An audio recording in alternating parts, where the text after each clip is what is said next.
Howdy again, it's Mr. Pete, and this is episode number 6 of my anecdotes. So we'll be taking a trip here in a minute, but let me lay the groundwork first. And this may be a trilogy of my crazy adventures on the water. So let me set the stage here. I'm probably 11 years old. The year would be 1953, and my brother and Dwight and I had seen a movie. Everything was inspired by movies, and we got to take a little trip on the river. Well, we lived about a mile from the Illinois River, and we were told not to go down there, but you know, that meant nothing. So when we go to Peru, this all took place in Peru, Illinois, and so I'm going to tell you what we stole a mortar trough that they used to mix mortar for bricklaying and things like that. So we went into a storage yard of a contractor, just plain stole it. Now, they probably didn't care because when we got it home, it leaked. You know, it had been sitting out there in the weather full of water, so the seams leaked. So I took this Thornton's tray here this is a hot dog tray. And I cut it down here so that this is what it looked like, but it probably was about 4 foot long. I'm not totally sure, 4 or 5 foot long. We hauled it home on a wagon, and we found out that it leaked, so we took some sheet metal that Dad had and filled the corners here with sheet metal formed into an angle iron and tar, roofing tar. There was a bucket of tar there. Then Jan, my brother, made a seat that looked something like this, and it just sat in there, right in the middle. Now, this was a one-passenger boat, and then Jan also made a paddle. We must have seen that in a Eskimo movie or something. So you could paddle like this, see, back and forth. Anyway, that's what we got here, and so now we are going to go to Peru in my car, and I'll be there on 7th Street in the old neighborhood, and I'll explain a few things. I'm going to take you down to where the yard was, I'm not proud that we stole that, but you know, that's what happened. And my dad and Mom, I don't think ever did know anything about this, because during the summer Dad didn't put the car in the garage, and we had the boat, if you want to call this a boat, in the garage. So after that was all done, and it was during the summer, of course, we hauled it almost 2 miles to the Illinois River, and I'm going to follow that path in the car, and I'll speed that up so it's not too painful. Well, let me take a break here and reset the stage. Somebody just came in. All right, I'm back. So away we go, and I just measured it. I think it was 1 7/10 miles down a real brewery hill, a real steep hill, so that was kind of tricky too. And you know, back then the river was incredibly polluted. It was essentially an open sewer. So we launched the boat in a little, well, not a lagoon, but the city sewer works was there, and all of the excess just was put in. It was like a creek, Stink Creek. And I can't tell you I'm not going to tell you what was floating in the water and what was hanging from the trees and shrub, and they weren't balloons. But anyway, I think we probably drew straws, and because this would only fit one person, so I was the first one to get in, and into the Stink Creek, and then it was about 50 feet down into the river. Well, the second I got into the river, I just had no control over this thing at all, and as I paddled, it would go, you know, back and forth. You couldn't steer it at all. I was pretty panicked. Remember, I'm just 10 years old, maybe 11, and but I did manage to get back to shore where my brother and friend were without dying. But I was, no life preservers or anything like that. You know, we didn't think that far ahead. We could swim though. Matter of fact, we swam many times in the Illinois River, so I don't think that would have been a factor. But this was so filthy. But I got back in and I learned several lessons. First, don't steal. Secondly, don't go in the river without a life preserver, and thirdly, a boat has to have a keel. You know what a keel is?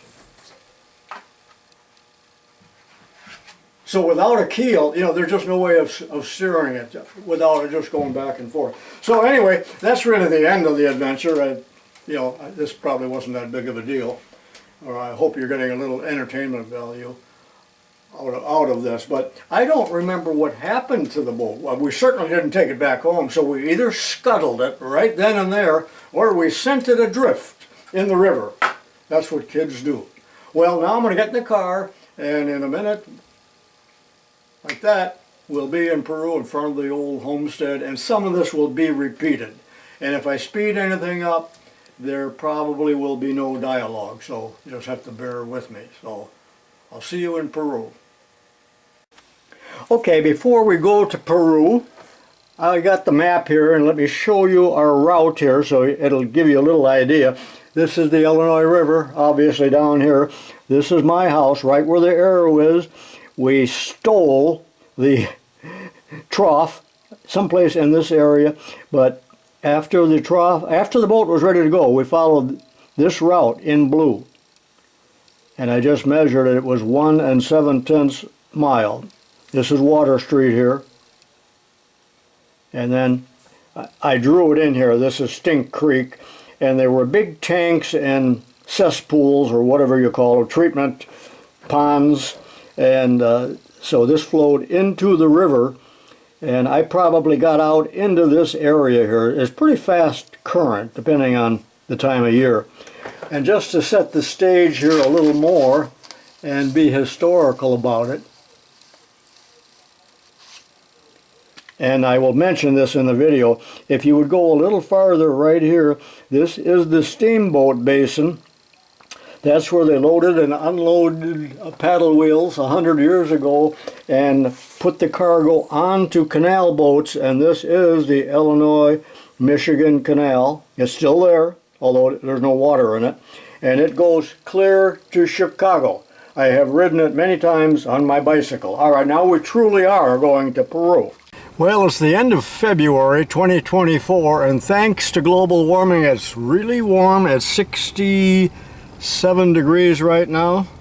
So we got this nice warm spell. I thought I'd do the video. So there's my old home place where I grew up. And again, this is all about a little boat that we stole and launched in the Illinois River. So get a load of that white garage back there. My dad built the garage in about 1949. I remember when he built it. And that's where car went by. That's where we remodeled the boat. Actually 2 boats, but we're talking about the the little scow today. So, and here's where we got it. So, and I will speed some of this up, but again, I'm ashamed to say we stole this thing. So it's not really a boat, it's a mason's or a bricklayer's trough to mix mortar. So we spotted it down here, and I'm with my brother and my friend Dwight. We got to go a couple blocks here. This is our old stomping ground, so we knew where everything was. And we just decided that we're going to go and swipe this thing. So we had the wagon along.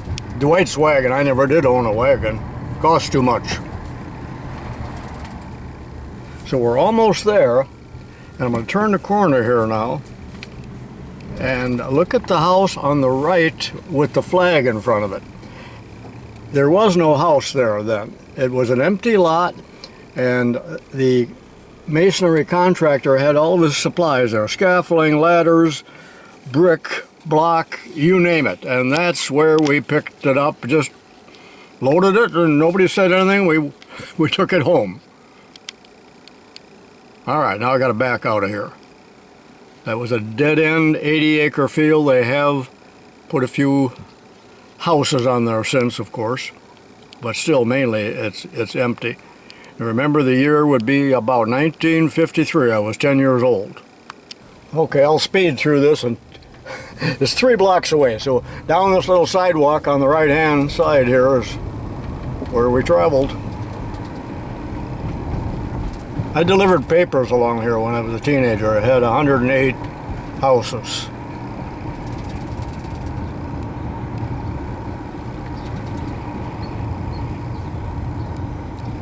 And so there's the old home place again. My sister still owns that.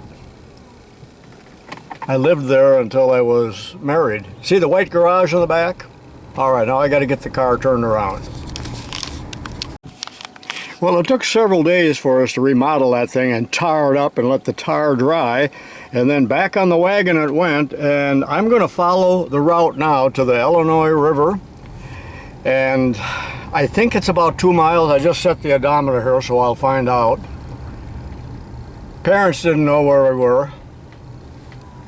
No way would we have told them, so we turned here.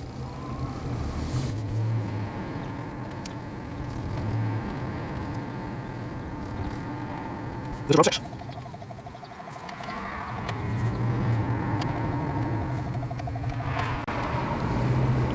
This is Sunset Park down here.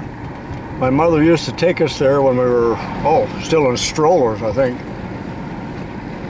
And the brick restroom was there then, and it's there now because it's built like a brick blankety blank.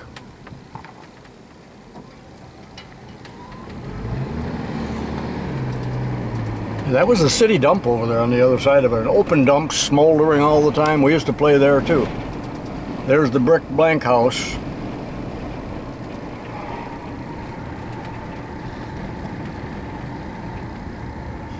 And the rest of the way is downhill because we are heading toward the river, and we are indeed in the Illinois Valley.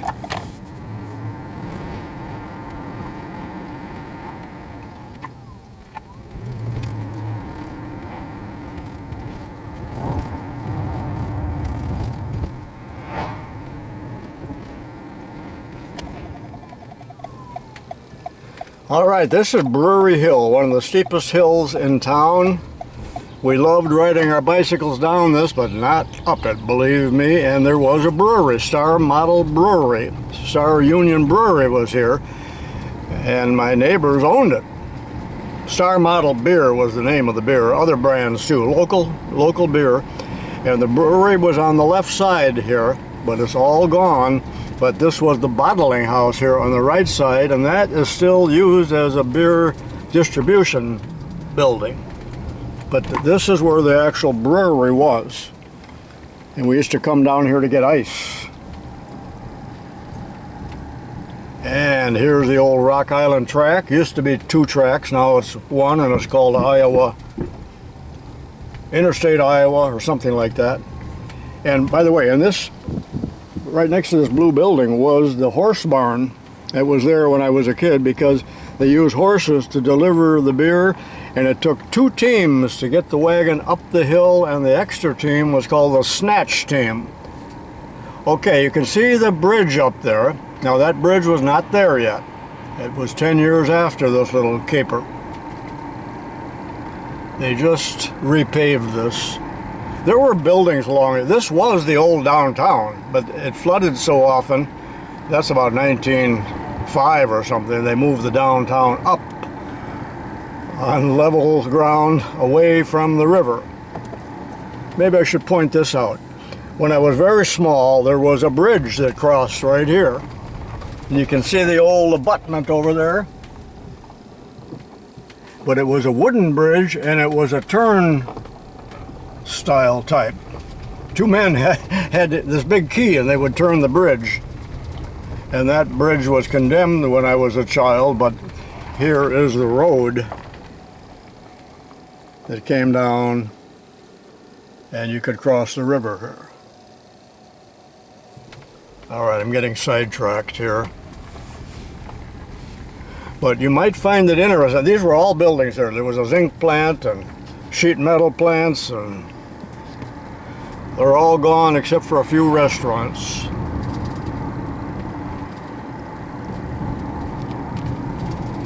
But I'm not going to be able to show you much up here because when we launched the boat, the tub,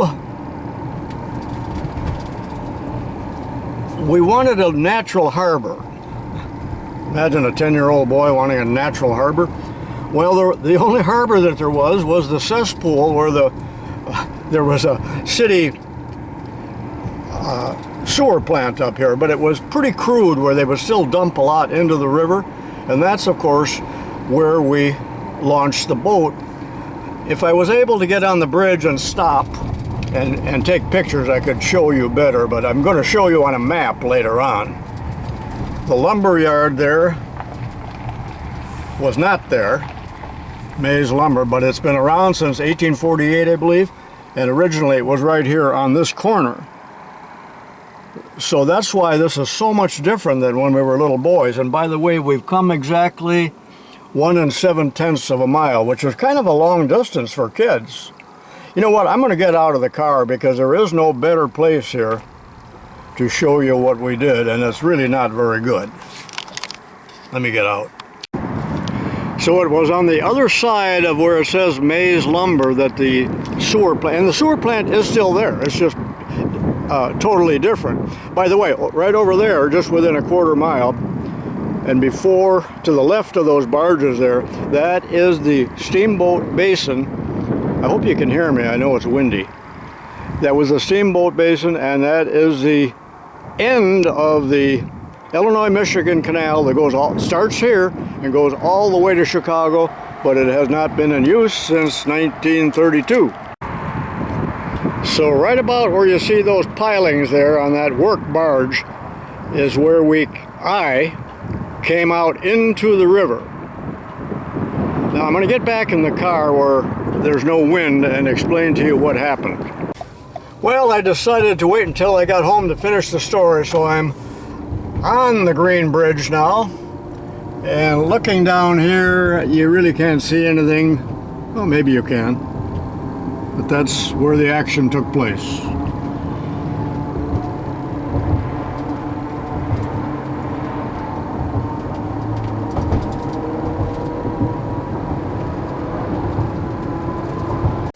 Well, just to wrap it up, I hope you enjoyed that little adventure, and that whet my appetite. So 10 years later, when I was in college, I built that raft, and we got back in the river right where I just showed you there, and went clear to Browning, Illinois in 4 days. We just floated most of the way, and we liked that so much, there were 4 of us, that, and there might be a video on that, but only if 20,000 people watch this, otherwise it just isn't worth my effort to bother. And then thirdly was the big boat trip, where we also launched it right in the Illinois River there, and went clear to, we were going to the Bahamas, but we only got as far as Florida. So there may be videos on that, who knows. Anyway, if you did like this type of thing, give me a thumbs up and some encouragement so I can forge ahead. This is Mr. Pete saying so long for now.